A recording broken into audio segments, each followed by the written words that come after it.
আসসালামু আলাইকুম everyone, welcome to my another video. কেমন আছেন সবাই? আশা করছি সবাই ভালো আছেন। গত 20 তারিখে আমি আর আমার হাজব্যান্ড পতেঙ্গা সি বিচে ঘুরতে গিয়েছিলাম। আজকের ভিডিওতে আপনাদের সাথে সেদিনে কিছু মুহূর্ত শেয়ার করব।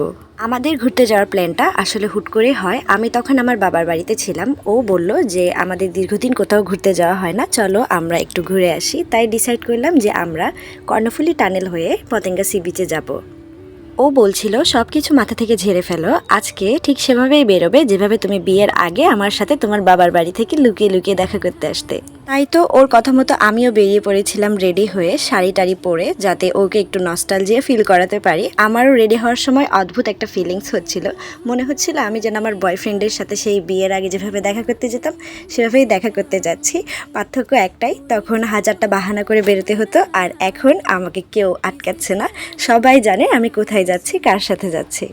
সেদিন আমার হাজব্যান্ডকে নস্টালজিয়া ফিল করাতে আমি যে শাড়িটা পরেছিলাম সেই শাড়িটা ছিল আমাদের ফার্স্ট ডেটে আমি যে শাড়িটা পরে গিয়েছিলাম সেই শাড়িটা, আর এইটা হচ্ছে আমাদের ফার্স্ট ডেটের ছবি। সেদিনও আমি এই একই শাড়িটা পরেছিলাম।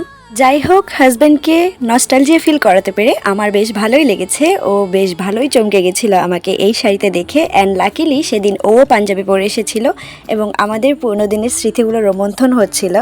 আমাদের বিচে পৌঁছাতে পৌঁছাতে সন্ধ্যা হয়ে যায়, আর তখন সমুদ্রে জোয়ার চলে আসে, যার কারণে আমরা বিচে নামতে পারিনি। তাই মিয়া বিবি দুজনে বাদাম খাচ্ছিলাম আর উপরে একটু ঘোরাঘুরি করছিলাম। ঘুরে ঘুরে ওইখানে যে দোকানগুলো বসেছিল সেইগুলো দেখছিলাম। সেদিন আকাশের অবস্থা খুব একটা ভালো ছিল না, তবে আমাদের মতো যারা আছে তাদের কিন্তু বৃষ্টির দিনেও ঘোরাঘুরি বন্ধ হয় না।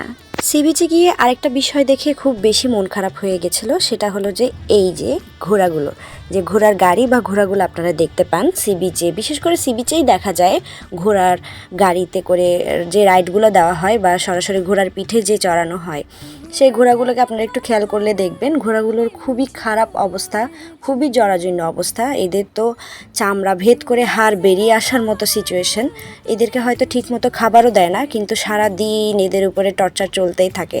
চাবুকের আঘাত খেতে খেতে প্রত্যেকটা ঘোড়ার চামড়াতে ঘা হয়ে গেছে, যেগুলো আসলে চোখে দেখার মতো না। আমাদের মতো যারা অ্যানিম্যাল লাভার আছে তারা আসলে এগুলো সহ্য করতে পারে না। আর ঘোড়াগুলোর এই অবস্থা দেখে আমার মনটা অনেক অনেক অনেক বেশি খারাপ হয়ে গেছিলো। আমি ওইখানে আমার হাজব্যান্ডকে বলছিলাম যদি আমার হাতে ক্ষমতা থাকতো তাহলে আমি এগুলো একদিনেই বন্ধ করিয়ে দিতাম। তারা অবলা প্রাণীগুলোকে ব্যবহার করে ঠিকই, নিজেদের জীবিকার কারণে ব্যবহার করে ঠিকই, কিন্তু তাদের পর্যাপ্ত যত্ন তারা নেয় না। যদি পর্যাপ্ত যত্ন নিত, খাবার দিত, তাহলে ঘোড়াগুলোর অবস্থা এত জরাজীর্ণ হতো না। যাই হোক, ঘুরতে ঘুরতে বৃষ্টি নেমে পড়েছিল আর আমরা একটা রেস্টুরেন্টে ঢুকে পড়ি খাওয়া দাওয়া করব বলে।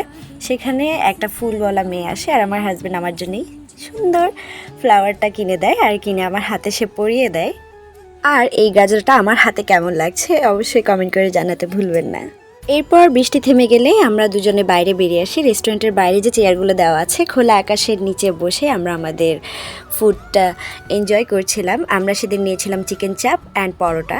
খাওয়া দাওয়া শেষ করে আরেকটু ঘোরাঘুরি করে আর এই দোলনাটাতে একটু ফটো সেশন করে গ্যাস হোয়াট, তারপর আমরা কি করেছিলাম, তারপর আমরা ঝগড়াঝাটি করে বাসায় চলে গিয়েছিলাম, কারণ ঝগড়া না করলে আমার ভাত হজম হয় না। আজকের ভিডিও এতটুকুই। Thanks for watching, follow for more videos.